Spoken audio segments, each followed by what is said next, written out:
Assalamualaikum warahmatullahi wabarakatuh. Kembali lagi bersama saya Putri Nurmala Dewi dengan NIM 112111083. Kali ini saya akan membahas mengenai transfer pricing. Yang pertama, apa sih itu transfer pricing? Transfer pricing adalah metode penetapan harga untuk transaksi antar divisi atau anak perusahaan dalam satu perusahaan multinasional. Menurut Robert T. Cole, transfer pricing adalah penetapan harga untuk transaksi antar perusahaan yang berhubungan, yang dapat mempengaruhi penghasilan dan pajak yang dibayarkan oleh perusahaan-perusahaan tersebut. Tujuannya adalah untuk menentukan harga yang adil dan wajar untuk barang, jasa, atau aset yang dipindahkan antar entitas. Kemudian kenapa sih transfer pricing itu penting? Transfer pricing merupakan aspek krusial dalam pengelolaan perusahaan multinasional yang berfungsi untuk menentukan harga transaksi antar entitas yang berhubungan. Transfer pricing tidak hanya berfungsi sebagai alat untuk kepatuhan pajak, tetapi juga sebagai strategi penting dalam pengelolaan dan pengembangan bisnis global yang berkelanjutan. Ada 3 alasan mengapa transfer pricing itu penting. Yang pertama untuk kepatuhan pajak, yaitu memastikan bahwa pajak yang dibayar ke negara itu sudah tepat. Yang kedua ada pengelolaan keuangan, yaitu untuk mengoptimalkan keuntungan dan biaya antar divisi. Kemudian yang ketiga ada transparansi, yaitu meningkatkan akuntabilitas dan transparansi dalam laporan keuangan. Kemudian ada metode penentuan harga. Dalam transfer pricing ini mempunyai 3 pendekatan utama. Yang pertama ada pendekatan harga pasar atau disebut sebagai market-based approach. Pendekatan ini menggunakan harga yang berlaku di pasar untuk barang atau jasa yang serupa. Harga pasar ditentukan berdasarkan transaksi yang dilakukan antar pihak independen di pasar terbuka. Kelebihannya, yang pertama mencerminkan kondisi pasar yang sebenarnya. Yang kedua memudahkan dalam membuktikan kepatuhan terhadap regulasi pajak. Contohnya, jika perusahaan A menjual produk ke perusahaan B, maka harga yang digunakan adalah harga yang sama jika produk tersebut dijual kepada pihak ketiga di pasar. Kemudian yang kedua ada pendekatan biaya berdasarkan barang atau jasa atau biaya atau sering disebut sebagai cost-based approach. Pendekatan ini menghitung biaya produksi barang atau jasa yang dipindahkan antar entitas ditambah dengan margin keuntungan yang wajar. Adapun kelebihannya yaitu mudah diterapkan jika biaya produksi dapat diidentifikasi dengan jelas.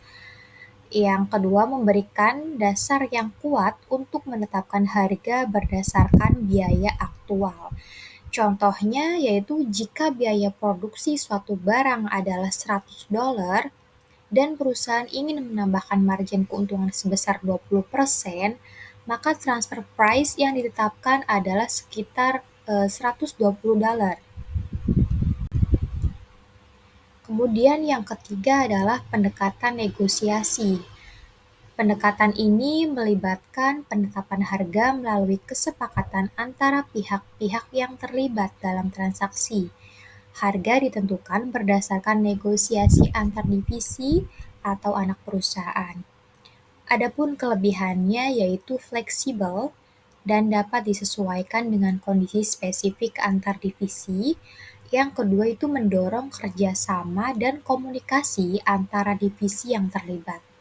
Contohnya di sini ada 2 divisi dalam perusahaan yang sama dapat bernegosiasi untuk menetapkan harga jual produk berdasarkan volume penjualan ataupun hubungan kerja dan faktor lainnya.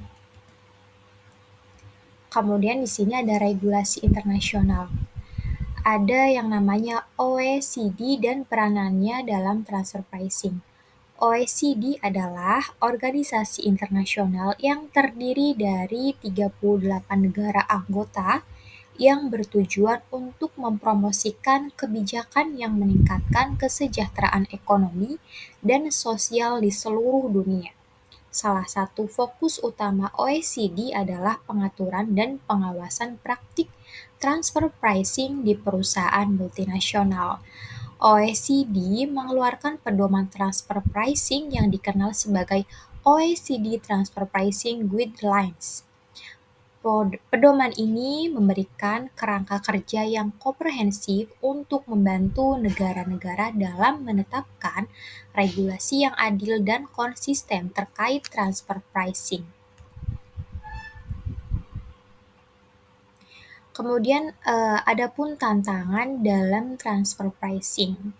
Berikut adalah beberapa masalah yang sering dihadapi dalam praktik transfer pricing. Yang pertama ada penetapan harga yang adil, yaitu menentukan harga yang wajar untuk transaksi antar entitas yang berhubungan seringkali menjadi tantangan. Hal ini disebabkan oleh variasi biaya, kualitas produk, dan kondisi pasar yang mungkin berbeda-beda. Yang kedua ada risiko audit. Perusahaan yang menerapkan transfer pricing ini berisiko diaudit oleh otoritas pajak jika harga transfer dianggap tidak wajar dan tidak sesuai dengan pedoman yang berlaku. Dan yang ketiga ada perbedaan regulasi. Berbagai negara memiliki regulasi yang berbeda mengenai transfer pricing, yang dapat menciptakan kompleksitas bagi perusahaan multinasional yang beroperasi di banyak yurisdiksi. Kemudian dampak pajak. Bagaimana sih transfer pricing itu mempengaruhi pajak? Yang pertama, pengaruh terhadap kewajiban pajak. Transfer pricing ini menentukan alokasi pendapatan dan biaya antar entitas, mempengaruhi laba yang dilaporkan dan kewajiban pajak di berbagai negara. Yang kedua, risiko penghindaran pajak. Penetapan harga ini yang tidak tepat dapat dianggap sebagai penghindaran pajak, mengakibatkan penyesuaian laba oleh otoritas pajak dan potensi sanksi. Dan yang ketiga ada audit dan penyesuaian pajak. Perusahaan ini yang memiliki transfer pricing tentunya ya, berisiko diaudit jika harga transfer dianggap tidak wajar dan dapat menyebabkan biaya tambahan dan penyesuaian pajak. Dan yang keempat ini ada kepatuhan terhadap regulasi pajak. Perusahaan harus memiliki dokumentasi yang kuat untuk mendukung metode transfer pricing dan mematuhi regulasi yang berlaku untuk menghindari sanksi.